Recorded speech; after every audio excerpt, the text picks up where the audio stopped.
Selamat pagi, selamat siang, dan selamat malam untuk teman-teman dimanapun berada. Hari ini kita akan membahas tentang Udu Payroll with Indonesian Localization configured by Panemu ya teman-teman. Jadi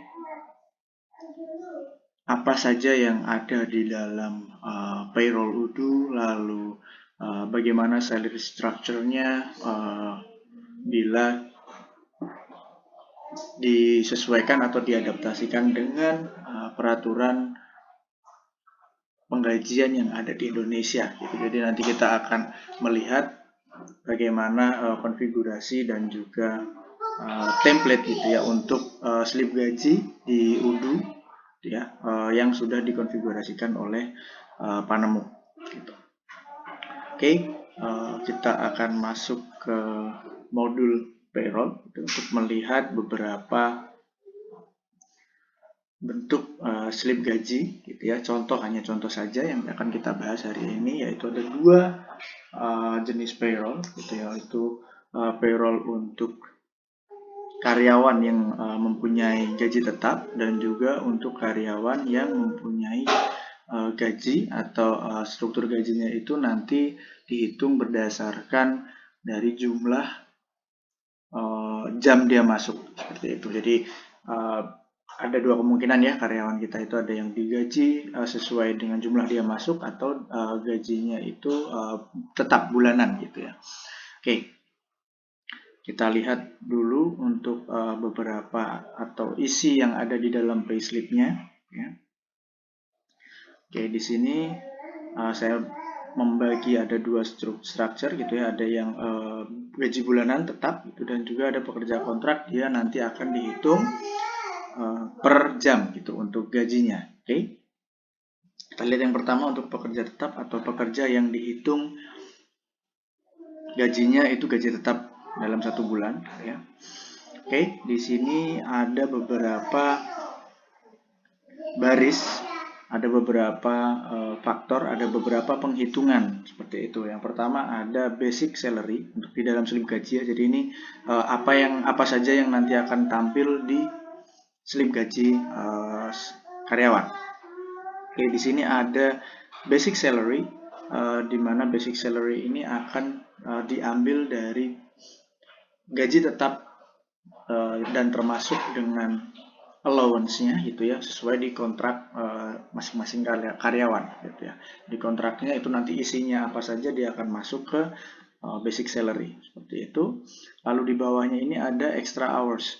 Nah, extra hours ini digunakan untuk, atau informasinya itu adalah informasi berapa banyak si karyawan ini lembur gitu ya. Jadi walaupun mempunyai gaji tetap dalam 1 bulan, biasanya beberapa perusahaan tetap menerapkan peraturan gaji lembur. Jadi di sini template-nya sudah kami siapkan seperti itu. Dan nanti penghitungannya juga akan didasarkan pada tarif perusahaan gitu ya, untuk berapa sih gaji dalam 1 jam lembur seperti itu. Nah, di kasus ini kita akan menggunakan 1,5 kali gajinya. Jadi misalnya dari gaji bulanannya gitu ya, kita hitung dibagi menjadi, kita ketemu 1 jam gitu ya, berapa harga atau berapa gajinya dia 1 jam normalnya. Lalu untuk extra hours-nya itu nanti kita akan kalikan 1,5 seperti itu. Dan kalkulasinya otomatis ya teman-teman nanti. Oke, di bawahnya ini juga nanti akan ada salary allowance tambahan, mungkin jika ada allowance tambahan di luar kontrak. Jadi biasanya mungkin ada allowance yang hanya terjadi di beberapa bulan saja. Jadi misalnya ada 3 bulan di Maret sampai Juni misalnya, ada allowance khusus karena mungkin ada penugasan seperti itu. Oke, lalu juga ada allowance untuk child support. Nah, kenapa di sini untuk child support dibedakan gitu ya? Karena biasanya child support ini ada batasannya gitu ya. Jadi tidak hanya sesuai dengan kontrak gitu ya, tapi dia ada batasan. Kalau kontraknya belum habis, biasanya ada kemungkinan di mana anaknya ini katakanlah sudah 21 tahun. Jadi child support hanya diterima sampai anaknya 21 tahun. Nah, itu nanti akan ada pengaturan sendiri. Dan tentunya di sini nanti informasinya akan diambil dari detail allowance tersebut, yaitu child support. Oke. Yang selanjutnya adalah section gitu ya, dimana ini salah satu yang penyesuaian untuk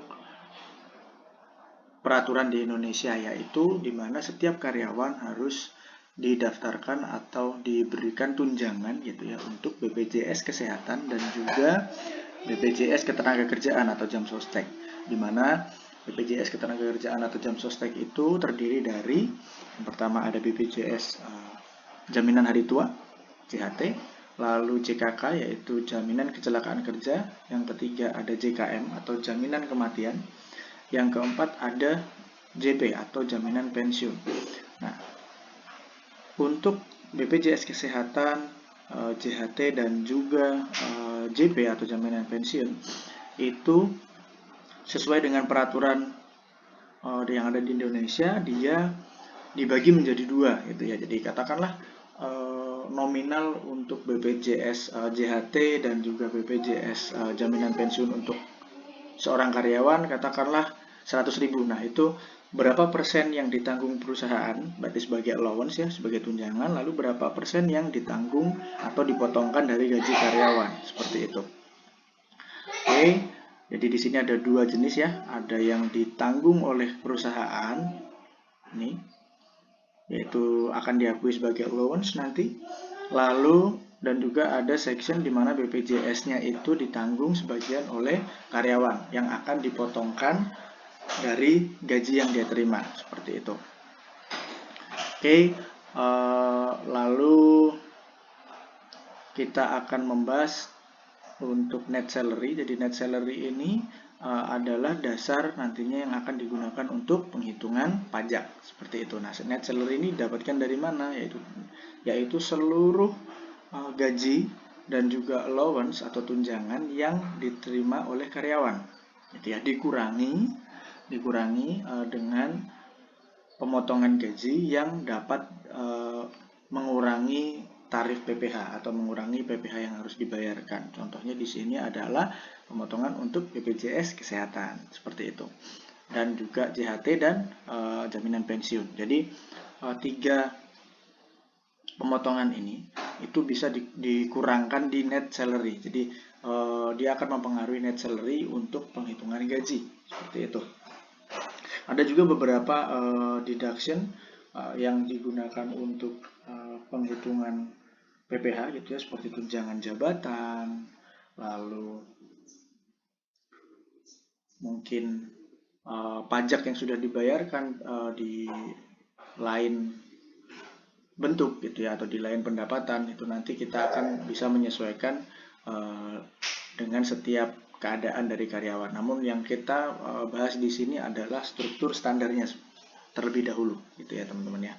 Oke, lalu di sini ada annual net salary, di mana inilah nanti angka yang akan dikurangi atau angka keseluruhan gaji bersih dia si karyawan tersebut dalam 1 tahun, seperti itu. Nah, angka ini nanti akan didapatkan dari net salary di atasnya ini yang akan dikalikan dengan 12 karena dalam 1 tahun kita ada 12 bulan, seperti itu. Nah, selanjutnya sebelum kita menghitung pajak penghasilan atau PPh 21 dari karyawan tersebut, kita akan mendefine penghasilan tidak kena pajaknya, yaitu PTKP atau PTKP-nya gitu ya. Nah, PTKP ini ada beberapa kategori gitu teman-teman. Jadi misalnya apakah karyawan tersebut masih single, apakah karyawan tersebut sudah menikah, apakah karyawan tersebut sudah menikah dan mempunyai anak, seperti itu. Nanti PTKP-nya akan menyesuaikan itu gitu ya. Jadi karena sesuai dengan peraturan di Indonesia gitu ya, akan ada perbedaan gitu ya. Akan ada perbedaan di mana biasanya PTKP yang standar atau yang dasar itu, jadi PTKP dasar itu dihitung dari individual yang belum menikah dan tidak mempunyai tanggungan, seperti itu. itu nanti angkanya akan 54 juta dan setiap penambahan tanggungan, setiap status menikah itu akan menambah 4.500.000. Nah, tentunya PTKP di sini di slip gaji UDU payroll yang sudah dikonfigure dan juga disiapkan template-nya oleh panemu ini, PTKP-nya akan dihitung otomatis sesuai dengan status si karyawan. Jadi nanti kita akan melihat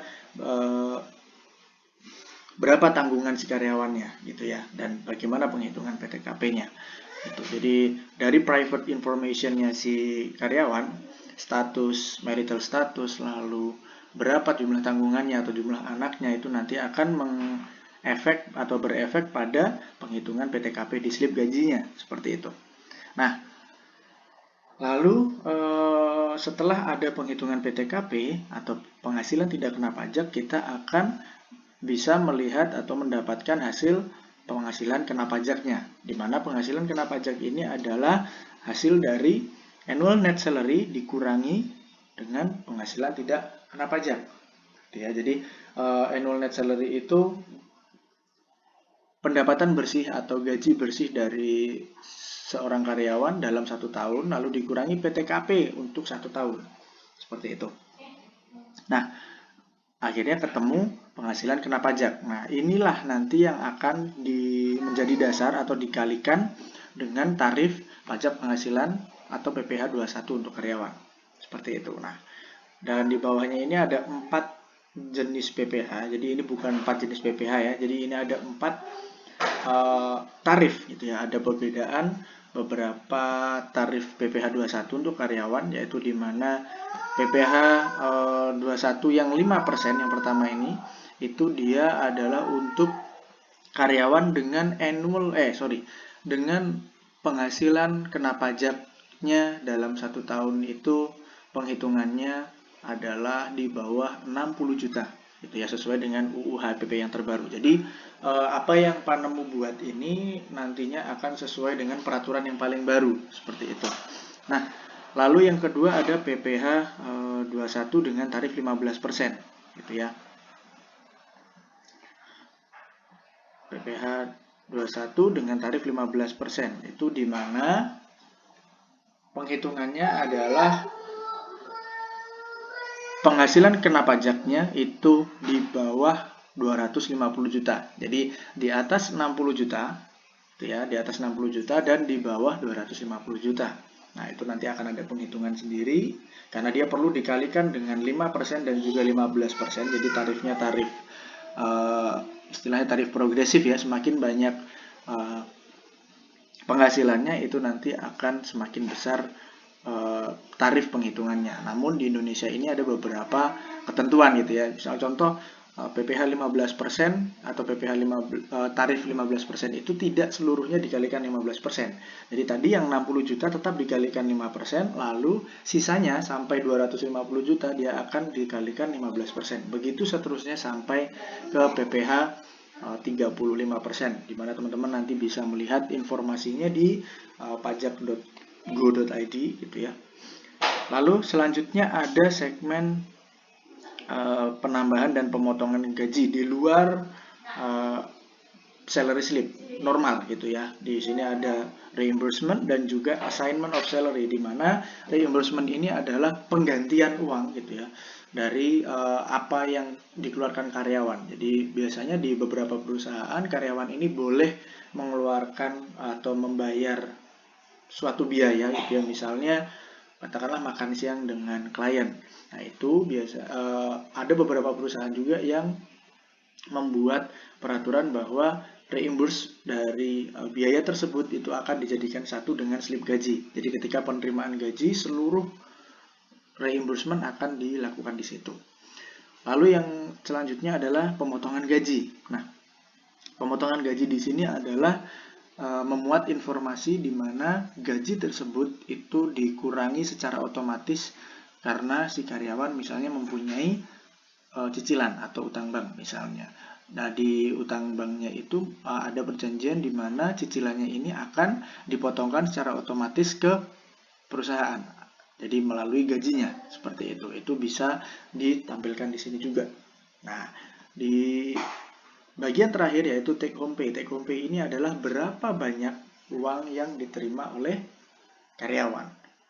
Itu ya teman-teman ya. Jadi dari seluruh penghitungan ini itu akan menghasilkan take home pay. Jadi berapa sih uang yang diterima karyawan, berapa sih uang yang harus dibayarkan oleh accountant kepada si karyawan, ditransfer mungkin atau diberikan secara tunai, seperti itu. Dan nanti juga dari hasil seluruh penghitungan ini perusahaan nanti secara otomatis akan langsung tahu berapa BPJS kesehatan yang harus dibayarkan kepada pihak BPJS gitu ya, untuk karyawan A, untuk karyawan B, seperti itu. Dan juga tentunya untuk BPJS jam sosteknya. Begitu teman-teman. Nah, sekilas sebentar lagi kita akan melihat bagaimana penghitungannya gitu ya. Nah, tadi kita ada dua jenis kontrak gitu ya, ada dua jenis karyawan, di mana tadi pekerja tetap basic salary-nya diambilkan dari kontraknya gitu ya, di mana kontraknya itu ada informasi gaji tetap dalam setiap bulan. Nah, di structure untuk pegawai kontrak di sini sebagai contohnya gitu ya, strukturnya pada umumnya sama teman-teman ya, pada umumnya sama, namun yang membedakan hanya di basic salary-nya, di mana basic salary ini kalau untuk pekerja kontrak di sini ada tipenya hourly wage gitu ya. Kita akan menghitung basic salary-nya ini dari berapa jam dia masuk. Dia termasuk dengan extra hours-nya. Jika dalam satu hari dia masuk lebih dari 8 jam, seperti itu. Atau berapa jam yang ditentukan, kita bisa menentukan sendiri. Untuk contoh di sini nanti 8 jam. Begitu teman-teman. Nah, kita telah selesai membahas untuk salary structure-nya, kita akan melihat secara singkat bagaimana otomatisasinya, bagaimana otomatisasi penghitungannya. Kita akan mencontohkan salah satu saja untuk pekerja tetap di sini, gitu ya. Tapi pertama-tama kita akan melakukan beberapa hal. Yang pertama kita akan melihat data employee-nya, ya teman-teman. Kita akan melihat data employee-nya. Lalu di sini ada beberapa karyawan.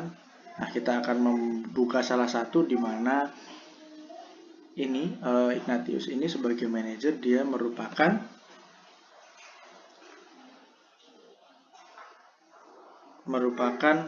pegawai tetap gitu ya. Kita akan lihat di kontraknya.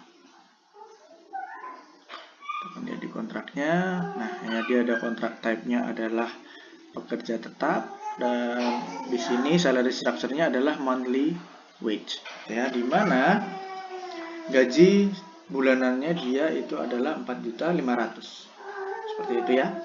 Lalu kita akan lihat detail dari karyawan tersebut, apakah dia sudah menikah dan berapa jumlah tanggungannya. Nah, di sini dia sudah menikah statusnya dan jumlah tanggungannya 3. Dalam artian di sini berarti dia mempunyai 1 istri dan 2 anak.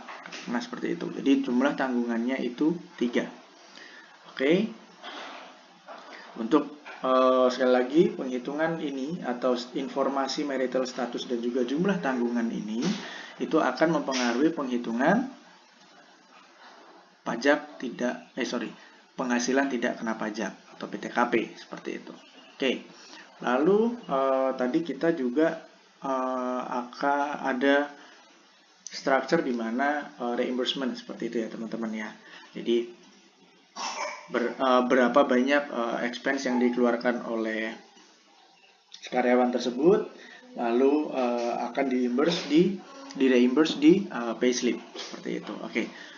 Untuk kita bisa melihat otomatisasi tersebut, jadi kita akan membuat expense dulu, kita akan membuat biaya dulu.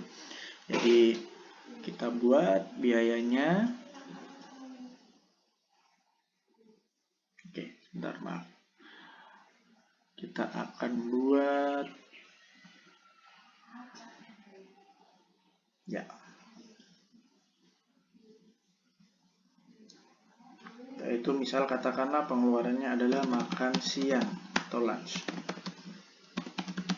with client. Oke. Lalu totalnya adalah katakanlah 150.000 gitu ya.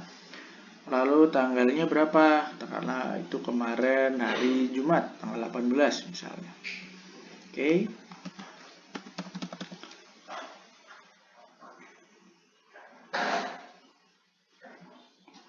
Nah, di sini akan memuat informasi, gitu ya teman-teman ya. Siapa employee-nya, dan ini apakah di reimburse, yang dia membayar apakah si employee-nya atau yang membayar company nih. Itu bisa juga langsung. Kalau company dia akan nantinya memberikan informasi ke accountant gitu ya di accounting module. Tapi saat ini kita tidak akan melihat itu, kita akan melihat bagaimana nantinya proses reimbursement-nya seperti itu. Oke, kita juga bisa attach receipt-nya di sini. Oke, kita save. Nah,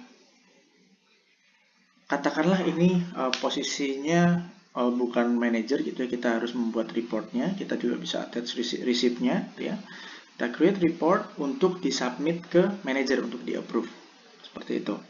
Oke, kalau kita mempunyai beberapa, jadi report ini adalah proses untuk meminta reimburse teman-teman gitu ya. Nah, kita juga bisa menambahkan beberapa pengeluaran. Jadi kalau tadi kita baru mencatat pengeluarannya. Nah, kalau kita mempunyai beberapa pengeluaran, kita bisa meminta reimburse-nya itu di satu report yang sama gitu. Katakanlah kemarin ternyata makan siangnya kita beberapa kali untuk klien tertentu. Seperti itu. Oke, kita add line bisa. Kalau misalnya punya expense yang lain, kita akan muncul di sini. Oke ya teman-teman ya. Oke, lalu kita save. Kita submit to manager. Nah, kebetulan ini user yang saya gunakan adalah manager, jadi dia akan muncul langsung di sini untuk di approve. Namun bila karyawan atau di bawahan kita yang memberikan permintaan reimburse, kita bisa melihat di sini report to approve, gitu ya teman-teman ya. Oke, lalu tinggal kita approve saja. Kalau sudah benar, kita lihat mungkin kita mencocokkan dengan attachment-nya, gitu ya. Lalu untuk bisa di reimburse di payslip gitu ya, kita tinggal klik tombol report in next payslip. Jadi di payslip yang selanjutnya gitu ya, payslip yang akan dibuat nanti dia akan muncul expense ini di payslipnya atau di slip gajinya milik karyawan yang bersangkutan. Dalam hal ini adalah karyawannya adalah Ignatius. Oke, sekarang kita akan generate slip gajinya.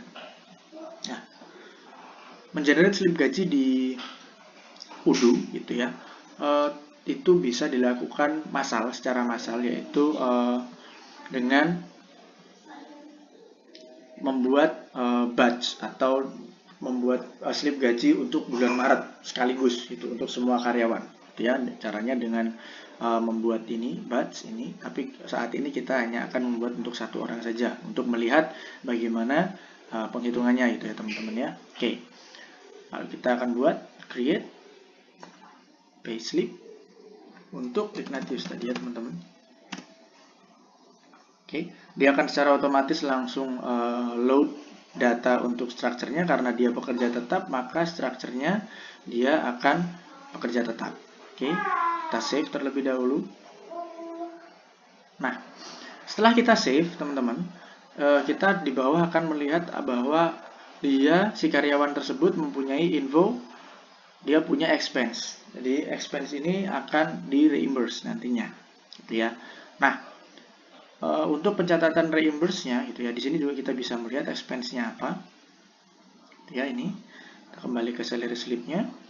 Nah, di sini ketika kita save tadi kita belum melihat penghitungannya. Gitu ya. Jadi dari structure yang kita buat tadi, yang kita siapkan tadi, kita belum melihat penghitungannya. Cara menghitungnya kita tinggal klik tombol compute sheet seperti itu. Nah, di sini dia akan muncul semua penghitungannya. Seperti itu, teman-teman. Nah, di sini dia tidak mempunyai extra hours, makanya angkanya 0. Ya, lalu untuk BPJS-nya ini sudah ada tarifnya, sudah disiapkan oleh penemu untuk kalkulasi atau rumus kalkulasinya, dan di sini akan ada totalnya. gitu ya, semuanya akan terhitung secara otomatis. Nah, di sini PPh 21-nya 0. Kenapa? Gitu ya, karena penghasilan tidak kena pajaknya itu lebih besar dari annual net salary-nya. Berarti PKP-nya atau penghasilan kena pajaknya itu 0. Seperti itu, teman-teman. Oke? Atau minus lah ya. Kalau minus dia tidak akan ditampilkan karena tidak ada pajak yang harus dibayarkan, gitu ya. Jadi ketentuan PPh di Indonesia, kalau PTKP-nya itu atau annual net salary-nya itu lebih kecil dari penghasilan tidak kena pajaknya, itu berarti dia tidak perlu membayar PPh 21, gitu ya.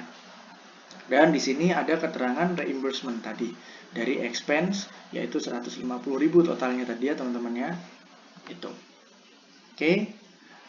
Setelah itu kita tinggal melanjutkan untuk payslip ini, kita create draft entry. Jadi untuk mengirimkan atau membuat journal items gitu ya, journal entry yang nantinya akan dieksekusi lanjutannya oleh accountant untuk dibayarkan, seperti itu. Jadi berapa yang dibayarkan oleh accountant itu akan berdasarkan dari nilai take home pay-nya. Seperti itu teman-teman. Oke. Terima kasih untuk video kali ini untuk membahas payroll gitu ya, untuk membahas payroll dengan Indonesian localization yang dikonfigurasi dan juga di-develop oleh Panemu Indonesia. Sampai jumpa di video selanjutnya dan selamat beraktivitas teman-teman.